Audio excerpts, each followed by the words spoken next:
Hi, this is Sri Priya. Welcome to Sri Priya's Kitchen. இன்னைக்கு நம்ம பார்க்க போகிறது மரவள்ளி கிழங்கை யூஸ் பண்ணி இனிப்பு குழிப்பணியாரம். டேஸ்ட் ரொம்ப எக்ஸலண்ட்டாக இருக்கும், ரொம்ப ஈஸியும் கூட. நம்ம பொதுவாக பச்சரிசியில் செய்வோம், மில்லட்ஸில் செய்வோம். பட் இதுவும் டேஸ்ட் ரொம்ப எக்ஸலண்ட்டாக இருக்கும். ட்ரை பண்ணி பாருங்கள். இந்த ரெசிபியை எப்படி செய்கிறது அப்படின்னு பார்க்கலாம். பிகினர்ஸ் கூட ஈஸியாக பண்ணலாம். வாங்க பார்க்கலாம். हाफ टम्लर इडली राइस, हाफ टम्लर माव पच्चरिसी रॉ राइस சேர்த்து 4 hours ஊற வச்சிருக்கேன். மரவள்ளி கிழங்கு இந்த மாதிரி இருக்கும். இதை ஈஸியாக நம்ம அப்படியே தோலை அப்படியே சீவி எடுக்கலாம், ஒரு கஷ்டமும் இருக்காது. அதை நான் தோலை எடுத்துட்டு நல்லா கழுவிட்டேன். பாருங்கள் எவ்வளோ சூப்பராக இருக்குன்ட்டு. அதை இந்த மாதிரி ஸ்லைஸாக ஈஸியாக வெட்ட முடியும், கஷ்டமாக இருக்கும்லாம் நினைக்க வேண்டாம்.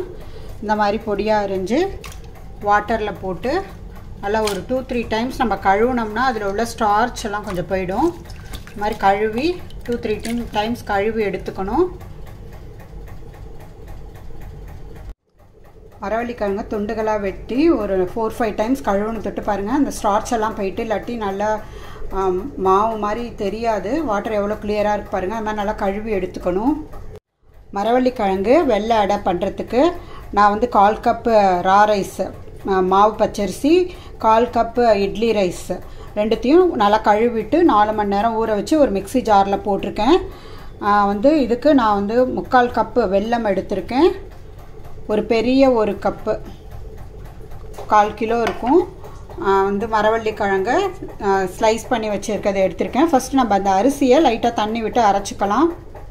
அரிசியை அரைச்சாச்சு. இந்த ஸ்டேஜில் நம்ம நறுக்கி வச்ச மரவள்ளி கிழங்கை சேர்த்து நல்லா நைஸாக அரைச்சிக்கலாம்.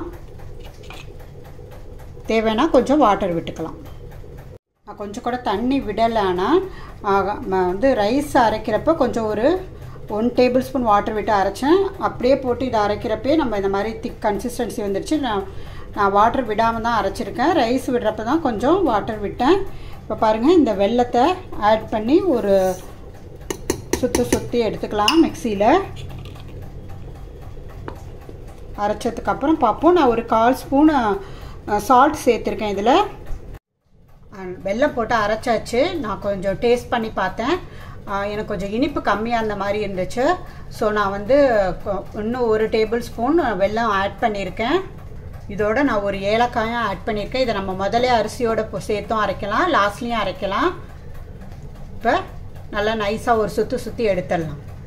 வெல்லத்தோடு சேர்த்து அரைச்சாச்சு. நான் அரிசி அரைக்கிறப்ப 1 டேபிள் ஸ்பூன் வாட்டர் விட்டேன், அவ்வளோதான். பாருங்கள் எவ்வளோ தண்ணியே விடாமல் அரைச்சதுனால இப்படி இருக்குது. நம்ம நிறைய தண்ணி விட்டுறக்கூடாது. நான் ஒரு கப்பில் தேங்காய் துருவல் ஒரு 1/2 டம்ளர் சேர்த்துருக்கேன். இதோடு சேர்த்து நம்ம மிக்ஸ் பண்ணலாம். பாருங்கள் எவ்வளோ வாட்டரியாக இருக்குன்ட்டு. இப்போ நம்ம தேங்காயோடு சேர்த்து இதை மிக்ஸ் பண்ணிக்கலாம். ஒரு தாளிப்பு கரண்டியில் 1 ஸ்பூன் நெய் விட்டுருக்கேன். கொஞ்சம் முந்திரி பருப்பை உடச்சி போட்டிருக்கேன். இது நல்லா பொன்னிறமாக வரட்டும். லைட்டாக வந்தால் போதும்.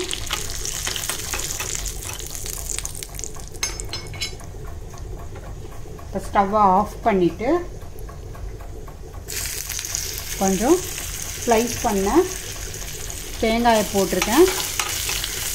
இதையும் நல்லா இது பண்ணிட்டு அந்த டேம்பரிங் ரெடி ஆயிடுச்சு. மரவள்ளி கிழங்கு இனிப்பு குழி பணியாரம் பண்ணுறதுக்கு நான் காமன் பேட்டர் இதை நான் இதை வச்சு அடையும் பண்ணலாம். அந்த பேட்டரி இனிப்பு பேட்டரை எடுத்தாச்சு. இதில் நம்ம தாளிப்பை போடலாம். தாளித்து வச்சுருக்க முந்திரி, நம்ம ஏற்கனவே இதில் தேங்காய் போட்டிருக்கோம், இருந்தாலும் கொஞ்சம் பீசஸாக போடுறப்ப டேஸ்ட் ரொம்ப நல்லாயிருக்கும். இப்போ இதில் ஒரு பிஞ்சு தான் பேக்கிங் சோடா ஆட் பண்ணிக்கலாம். இது உங்கள் விருப்பம்தான். இதை நம்ம இப்போ நல்லா மிக்ஸ் பண்ணிக்கலாம். இதை நல்லா மிக்ஸ் பண்ணியாச்சு. இதை வச்சு நம்ம மரவள்ளி கிழங்கு இனிப்பு குழிப்பணியாரம் பண்ணலாம்.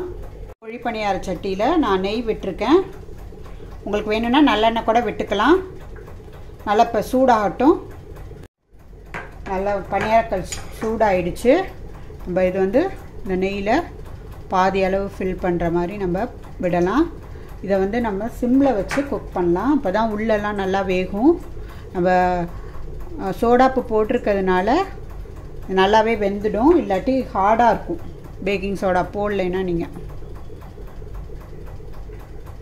நெய்யிலே செய்கிறப்ப ரொம்ப நல்லாயிருக்கும். இந்த மாதிரி ஃபுல்லாக எல்லா குழியும் ஃபில்லப் பண்ணிடலாம். இப்போ எல்லா குழியும் ஃபில் பண்ணியாச்சு. நம்ம எடுத்த மாவில் இந்த மாதிரி 7 குழி பணியாரம் வந்திருக்கு. இது நல்லா சிம்லே வச்சு வேகட்டும். நல்லா வெந்தோன்னே நம்ம திருப்பி விடலாம். இப்போ நம்ம அடியில் வெந்ததெல்லாம் பார்த்திங்கன்னா நம்ம ஃபஸ்ட்டு போட்டது பாருங்கள், இதெல்லாம் நல்லா கல்லை விட்டு இதாகவே வருது. நம்ம அப்படியே திருப்பி போடலாம்.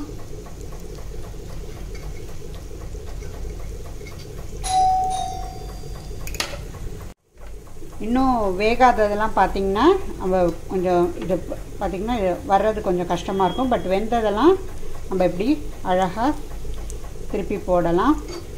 நான் ஒரு கையில் ஷூட் பண்ணிவிட்டு எடுக்கிற தொட்டு இதாக இருக்குது. இல்லாட்டி ஒரு ஸ்பூன் வச்சு நம்ம இப்படி தள்ளி விட்டு அழகாக போடலாம். மரவள்ளிக்கிழங்கு இனிப்பு குழி பணியாரம் ரெடியாக இருக்குது பாருங்கள். நல்லா அடியிலையும் உள்ளெல்லாம் நல்லா வெந்திருக்கு. இதை எடுத்துடலாம். வேணா அந்த மேலேயும் கொஞ்சம் இந்த கலர் வரணுன்னா கொஞ்சம் நேரம் இதில் இப்படி திருப்பி போடலாம். இதை பார்ப்போம். இதுவும் கூட நல்லா வெந்துடுச்சு. ஸோ இந்த சைடு நம்ம திருப்பி போடலாம். இதையும் செக் பண்ணுவோம். இதுவும் கூட நல்லா வெந்திருக்கு. இந்த மாதிரி மிடில் இருக்கிறது பாருங்கள், நல்லா கோல்டன் ப்ரௌனில் வெந்திருக்கு. உள்ளெல்லாம் நல்லா வெந்திருக்கு பாருங்கள். இதெல்லாம் நம்ம சர்விங் பிளேட்டுக்கு ட்ரான்ஸ்ஃபர் பண்ணலாம். நம்ம போட்ட நெய்யெல்லாம் அது உரியில் பாருங்கள் அப்சார்ப் பண்ணாது. ஸோ வேகிறதுக்கு மட்டும்தான் அது யூஸ் ஆகும். ஸோ நம்ம பயப்பட வேண்டாம் ரொம்ப இவ்வளோ நெய் இருக்கே அப்படின்ட்டு.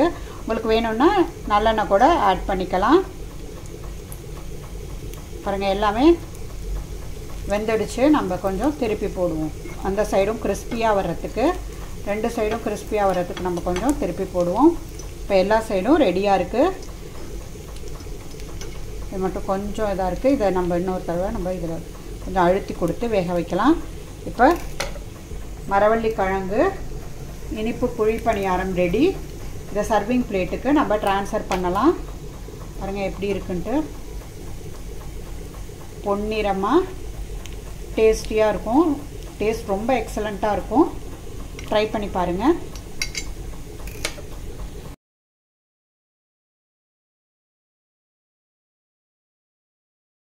மரவள்ளிக்கிழங்கு இனிப்பு குழி பணியாரம் ரெடியாக இருக்குது.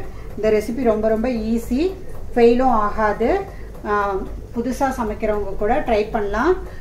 நார்மலாக நம்ம அரிசியில் போட்டு பச்சரிசியில் போட்டு பண்ணுவோம்.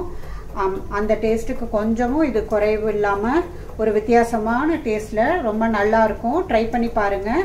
இந்த ரெசிபி உங்களுக்கு பிடிச்சிருந்துச்சுன்னா லைக் பண்ணுங்கள், ஷேர் பண்ணுங்கள் அண்ட் சப்ஸ்கிரைப் பண்ணுங்கள். நன்றி, வணக்கம்.